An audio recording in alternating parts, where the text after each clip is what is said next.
Assalamualaikum warahmatullahi wabarakatuh. Nama aku Maris Raffi Pratama. Aku berasal dari Universitas Islam Riau di Fakultas Ilmu Komunikasi. Nah, hari ini aku bakal ngejelasin beberapa teori komunikasi dalam kelompok.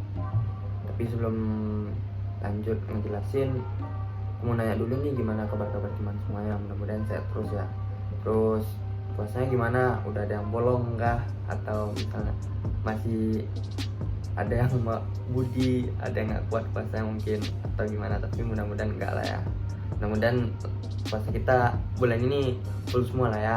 Nih, mungkin murah kok puasa, nggak apa ya kan. Nah, langsung aja ke yang pertama, tentang teori fisiometris. Nah, teori fisiometris ini dikemukakan oleh Moreno, yang dikembangkan lagi oleh Jennings dan para ahli lainnya. Nah, teori ini tentang sebuah ketertarikan dan sebuah daya tarik dan penolakan antar individu pada antar individu gitu, dengan implikasi perasaan dalam pembentukan struktur suatu kelompok gitu. Jadi maksudnya ini kayak dalam adanya daya tarik antara satu individu dengan individu yang lain dalam pembentukan suatu kelompok, yang mana ujungnya jadinya individu tersebut saya mulai saling tertarik dong, kayak saling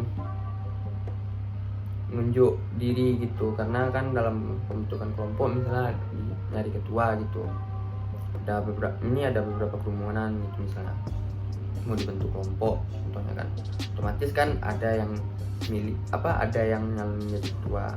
Nah, ada dua orang misalnya nih, yang emang pengen jadi ketua. Nah, otomatis dua orang ini saling nunjukin kayak kepandaian dan kelebihan dia dong, atau masalahnya kayak naruh diri dia di tempat yang tertinggi gitu. Nah, otomatis dia kayak mulai nyari perhatian anggotanya gitu, dengan berkomunikasi dengan anggotanya dengan semacam, dan itu bisa jadi bumerang buat kelompok sendiri. Karena kalau misalnya nggak dihadapi dengan sikap yang benar, bakal ujung-ujungnya kebentuk kubu-kubu kecil dalam sebuah kelompok. Nah, udah ujung-ujungnya saling benci gitu. Nah, teori ini nih ya memang di setiap kelompok pasti ada yang namanya orang yang pengen tidak mau kalah gitu, pengen dengar pendapat dia. Tapi nggak selamanya ego harus tinggi dalam sebuah kelompok gitu, harus ada juga kita yang ngerti gitu. Terus lanjut tentang teori keseimbangan yang dikemukakan oleh Haider.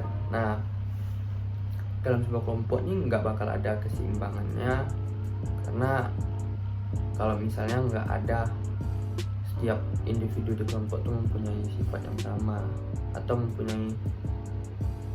pasti setiap kelompok mempunyai tujuan yang sama kan, tapi tiap individunya beda-beda kan, tinggi tujuannya tuh gimana gitu, kayak ambisinya gitu.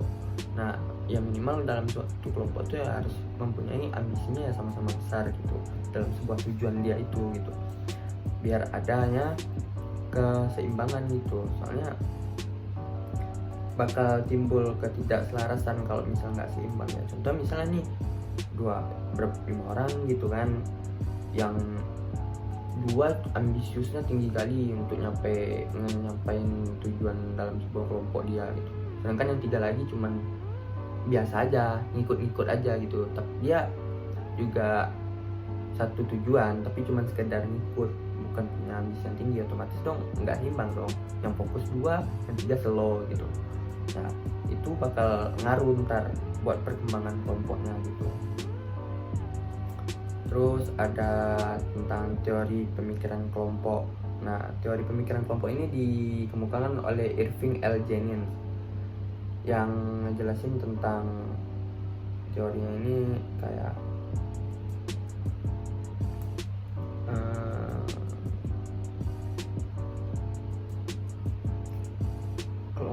sebuah kelompok yang tiba-tiba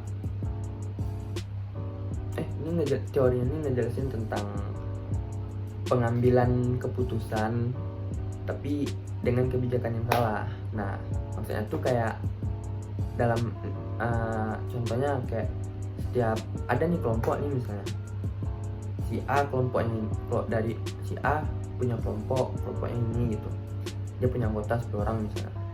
Nah, si A ini karena dalam posisi terdesak, mungkin di dalam situasi terdesak dia ngambil sebuah keputusan, tapi yang setuju baru contoh 6 orang gitu, 4 orang nggak setuju atau belum tahu gitu, belum tahu dengan keputusan dia gitu, dia langsung udah ngambil keputusan gitu tanpa nunggu 4 orangnya lagi gitu.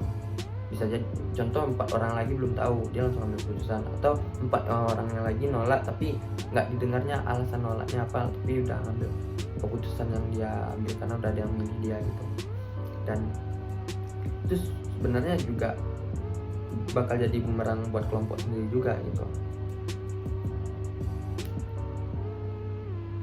dan juga bakal terjadi konflik dalam kelompok itu gitu, karena ya nggak ngedengerin dulu kenapa alasan nolaknya, atau misalnya tunggu dulu kalau misalnya beberapa orang ada anggota kelompok yang belum tahu, kasih tahu dulu gitu.